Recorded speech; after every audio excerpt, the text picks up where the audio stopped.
In today's video, I'm going to be talking to you about getting too steep in your backswing.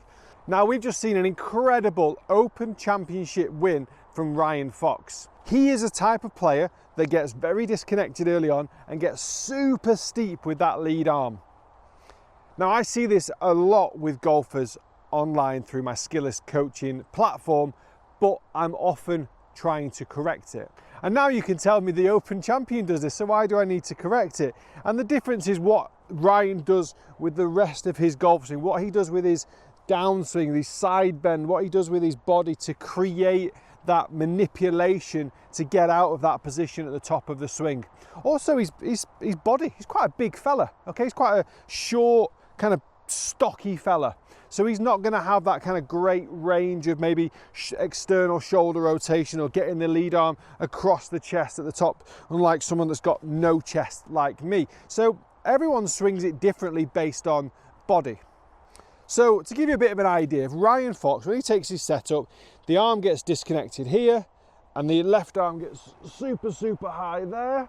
And as he starts to come back down, he creates lots of side bend, okay? And in this side bend allows him to basically keep the club face square through impact. Now, even though he's got a very strong grip, what he does really well, it still creates face rotation through impact, but he's putting his body in a position to counteract that steepness and that face and that grip position. Now, no offense to you guys watching, but it's very unlikely that you're going to be able to do that as well.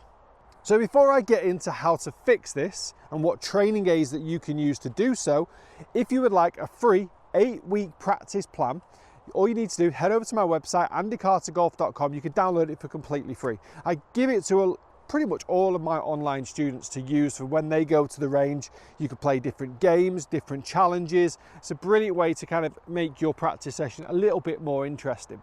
If you would like to become part of my coaching stable, download the Skillest app, search my name on there. The link's also down in the description below. As a YouTube viewer, you can use YouTube 25 and you'll get 25% off your first month's subscription. Okay, so fixing this kind of disconnected, steep position. What I want you to try and feel as you take your setup, the glove is underneath the lead shoulder, okay? So a little one-handed swing here, keeping this bicep tight into the chest, trail arm behind your back, just get that into position. And what you're gonna do, you're gonna feel your chest kind of rotate away with the golf club. I want your chest to stay looking at the club. So if we're keeping this relationship here between the bicep and the chest, and we're keeping the left glove under this left shoulder as we rock away, that golf club's going to be more on plane.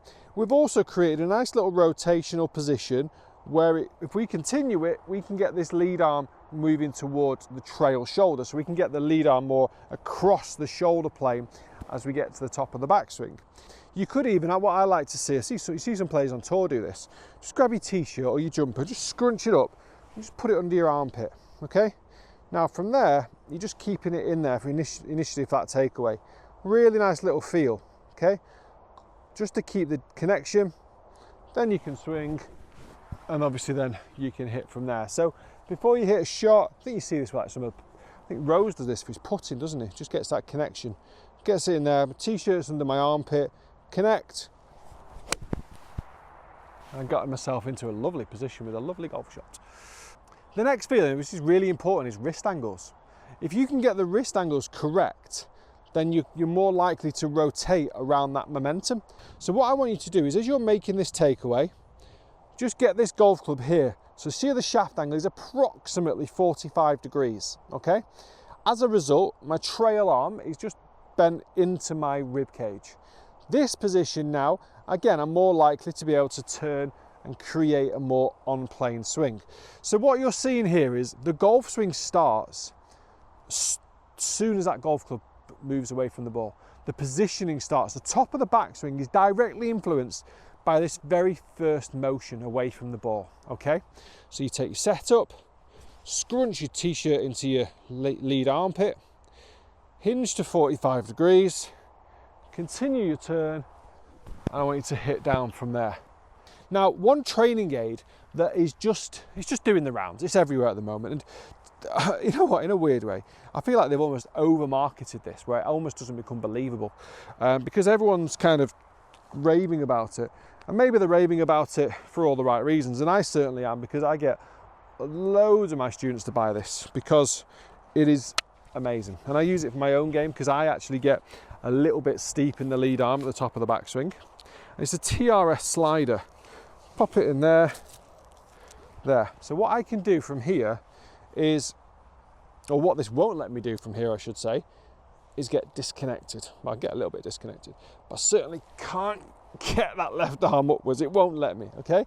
So what I can do is I'll keep with the same routine, scrunch my t-shirt under my lead armpit, back, hinge. Now I'm just going to turn, and it's going to keep me nice and connected. Okay, it's not going to get me too flat. It's just going to keep me nice and connected as I go up. Like I say, this is the perfect training aid for me. That to me it honestly felt like I was swinging the golf club around my bum. I can't explain enough to you how weird that feels to me as well. But like I say, it's the perfect training aid to create that feel. But I'm also using it in conjunction with a no training aid drill as well. So I'm scrunching that in there, getting that consistency of doing this. There, P3 into that 45-degree angle, continue the turn. Scrunched in, turn. Oh, it was a little bit thin. Should just miss the water, thankfully. Okay, so just trying to get that connectivity. Now, a lot of people do ask me, I'm just gonna go out of shot a little bit here, but a lot of people do ask me, oh, can I just not use a towel? And you know what, you can, but you can't hit full shots, okay? Because the golf swing will have a little tiny bit of a disconnect. So people often say, can I just stick a towel under both armpits? And you can, but if I was to swing this golf club well, so let's say, I'm still gonna be connected, but I want to get to there still, okay? So this is going to fall out. But what you can do to get you started again is another drill. Grab your lob wedge, ta-da, and just pitch the ball away at 50 yards. So get there, just get to that position. So go to that P3 position, keep the towel in your armpits. Great little drill just to get the sequence going, just to be able to get 45-degree here, connected, rotate through. It's just a perfect little drill to do the shortened version. But when you want to step up to your fuller shots, this won't work. So this is where the TRS slider is amazing. Now, like everyone else, I've got a discount code for it. You get 10% off. So you save a good 10%, and it's a great training aid if you want to get involved in that. But if you don't, the sequence I would go down is the towel under both armpits for like 30, 40, 50, 60, however far you hit your wedge from that sort of distance, feel that connectivity. Then I would go into the kind of slow pause drill where you get it into your sort of P3 position, finish the swing and hit. And then I would hit 5 or 6 shots where I do it really slowly. And then I would hit 5 or 6 shots where I get the same feel and just do it a little bit quicker. So you can do all of this without a training aid. Sometimes they are just really beneficial to enhance your feel. Also, why not just film yourself as well so you can see the difference. Guys, I hope this video has helped. If you've got any questions about the training aid, about the drills, about the positioning, about Ryan Fox, please do drop them down in the comment section below. If you're new to the channel, thank you for watching. Hit the like, hit that subscribe, please, if you're new to the channel, and I'll see you next time.